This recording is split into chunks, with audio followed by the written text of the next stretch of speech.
कुमारी। कौन क्लास में पढ़ती हो?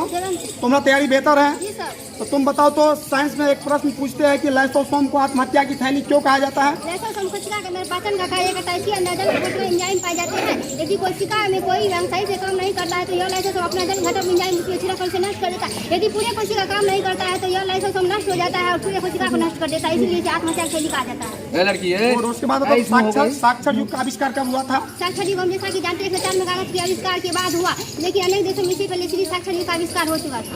कल्याणी कुमारी। तुम कौन क्लास में पढ़ती हो?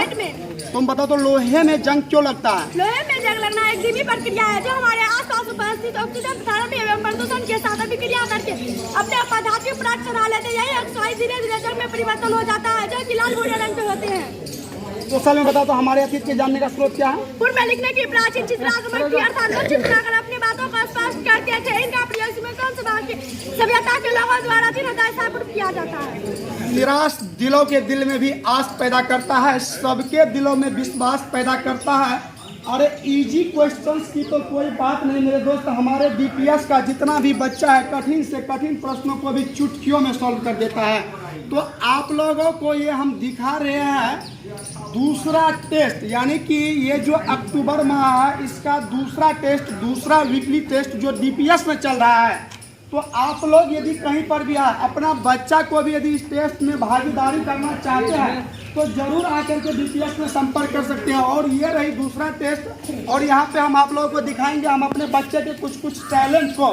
तो एक बच्चे से, जैसे कि दोस्तों आप लोग देख रहे हैं हम प्रश्न पूछ रहे हैं, बारी बारी से कुछ बच्चे से प्रश्न पूछेंगे। तुम बताओ कि बाबू पक्षी घोंसला कैसे बनाती है? सभी जीवधारियों की तरह पक्षियों को भी रहने के लिए घर की आवश्यकता होती है, जिस घर में पक्षी अपने बच्चों के साथ रहता है घोंसला कहलाता है। चलिए बहुत बढ़िया दोस्तों, आज है साइंस और सोशल साइंस का टेस्ट। तो हम धीरे धीरे सभी से कराएंगे रूबरू, फिर हम पूछेंगे दूसरा बच्चा से प्रश्न। तो तुम बताओ बाबू, मांसपेशी बल किसे कहते हैं? जब हम किसी झूले को धक्का देते और चलती हुई गेंद को पकड़ते और भार उठाते हो मांसपेशी बल कहते हैं। तुम बताओ बाबू, सजीव वस्तु किसे कहते हैं? जिनकी जीवित रहने के लिए भोजन, जल और हवा की आवश्यकता पड़ती है सजीव वस्तु। जैसा कि आप लोग देख रहे हैं एक बच्चा से, और तुम्हारा क्या नाम है बाबू? प्रियंका कुमारी। कौन क्लास में पढ़ती हो? 6 में। क्या तुम्हारा साइंस का बढ़िया है तैयारी? जी सर। बताओ तो WBC क्या होता है साइंस में और उसका पूरा कार्य और उसके बारे में कुछ विश्लेषण दो WBC के बारे में। व्हाइट ब्लड सेल, यह इसका जीवन काल 4 से 5 दिन का होता है। यह ब्लड सेल में सबसे बड़ी सेल होती है। इसका ब्लड में 8000 से 10000 तक होती है। सोशल का तैयारी बढ़िया है? जी सर। तुम बोलो तो जैव मंडल किसे कहते हैं? जीव जंतु के मिश्रण को जैव मंडल कहते हैं। पर्यावरण किसे कहते हैं? जैविक तथा अजैविक मिलकर पर्यावरण का निर्माण करते हैं। तुम्हारा क्या नाम है? खुशबू कुमारी। तुम्हारा बढ़िया तैयारी है? जी सर। तुम बताओ तो RBC और उसका कार्य। आरबी संपूर्ण ब्लड सेल में 90% आरबीसी पाए जाते हैं। आरबीसी का जीवन काल 120 दिन का होता है। इसका आरबीसी का जीवन काल 120 दिन का होता है। आरबीसी का रंग लाल होता है क्योंकि इसमें हीमोग्लोबिन पाए जाते हैं। आरबीसी का दूसरा नाम एरिथ्रोसाइट होता है। यह एक स्वस्थ व्यक्ति में आरबीसी का निर्माण मजा में होता है। एक स्वस्थ व्यक्ति में आरबीसी की संख्या 50 लाख होता है। उसके बाद बोलो तो सोशल साइंस में अहम क्या होता है? अहम आदिवासी समुदाय था जो अपने राज्य की स्थापना असम शब्द से की थी। सामान्यतः असम शब्द की उत्पत्ति अहम से हुई है। जैसा कि दोस्तों देख रहे हैं ये सब बच्चा कुछ साइंस और सोशल साइंस में जवाब दे रही है। देखते हैं ये बताओ तो साइंस में धमनी किसे कहते हैं? धमनी वैसी नली है जो सूद रक्त को पूरे कोशिका तक पहुंचाने का। गोबर उपले स्वास्थ्य के लिए हानिकारक होते हैं, कैसे इसका विश्लेषण करो। लकड़ी तथा गोबर के ऊपर जलाने पर धुआं उत्पन्न होता है। यह धुआं प्रदूषण फैलाता है, मनुष्य के लिए संतरण के लिए क्षति पहुंचाता है, इसीलिए यह मनुष्य के स्वास्थ्य के लिए हानिकारक होते हैं। चलिए दोस्तों धीरे धीरे हम सभी बच्चा से कराएंगे रूबरू। हर एक वीक 10-10 बच्चा का टैलेंट हम दिखाएंगे। तो धीरे धीरे आप लोग देखते रहिए। और एक बच्चा से हम फिर करते हैं मुलाकात। तुम्हारा क्या नाम है? लक्ष्मी कुमारी। कौन क्लास में पढ़ती हो?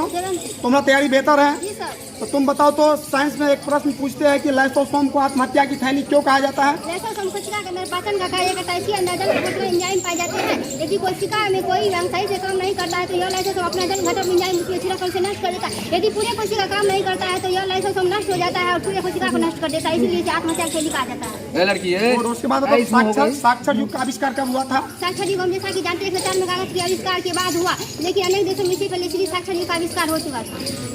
बहुत बढ़िया दोस्तों, ये बच्चा को था बिल्कुल याद, कोई बात नहीं। अब हम चलते हैं फिर नेक्स्ट बच्चा के तरफ। तो तुम्हारा क्या नाम है? कल्याणी कुमारी। तुम कौन क्लास में पढ़ती हो?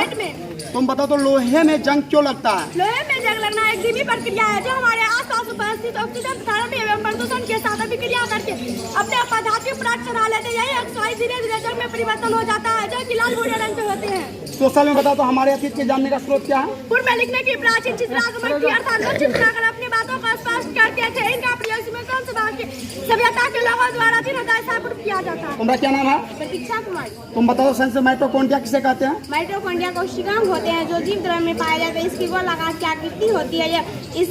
इसके अध्ययन के लिए माइक्रोस्कोप की आवश्यकता है, इसे माइटोकॉन्ड्रिया कहते हैं। बहुत बढ़िया। जैसा कि दोस्तों अब हम कुछ बॉयज लोग से भी आपको कराते हैं मुलाकात। तुम्हारा क्या नाम है? कौन क्लास में पढ़ता है? तुम बताओ तो प्राकृतिक आपदाएं क्या होती है? प्राकृतिक आपदाएं एक घटना जिसका अक्सर मानव जनसंख्या पर महत्वपूर्ण प्रभाव पड़ता है। साइंस में स्तनधारी जीव जंतु क्या होता है? जीव जो भूमि पर निवास करते हैं उसे स्तनधारी जीव कहते हैं। तो तुम्हारा क्या नाम है? अनंत कुमार। तुम्हारा तैयारी बढ़िया है? जी सर। तुम बताओ तो जलीय जीव किसे कहते हैं? वैसा जीव जो जल में निवास करते हैं उसे जलीय जीव कहते हैं। सूखे का कारण क्या होता है? यदि प्रत्येक वर्ष किसी भी विशेष क्षेत्र में पर्याप्त वर्षा नहीं होते हैं तो ये सूखे का स्थिति बढ़ाता है। तो जैसा कि दोस्तों आप लोगों ने देख लिया कि पिछले वीडियो में हमने मैथमेटिक्स और इंग्लिश का लिया था इंटरव्यू, और यही सब सर है हमारे यहाँ जो एक टीम के वाकई बेहतर नहीं बेहतरीन अंदाज में पढ़ाने का काम करते हैं। और सभी से उस दिन हम करा दिए थे आप लोगों को रूबरू। फिर हम आप लोगों को धीरे धीरे मिलाते रहेंगे। लेकिन एक हमारे जो ये कार्यालय प्रभारी सह इंग्लिश टीचर है वो थे उस दिन अनुपस्थित, तो वो आज हो गए उपस्थित। तो थोड़ा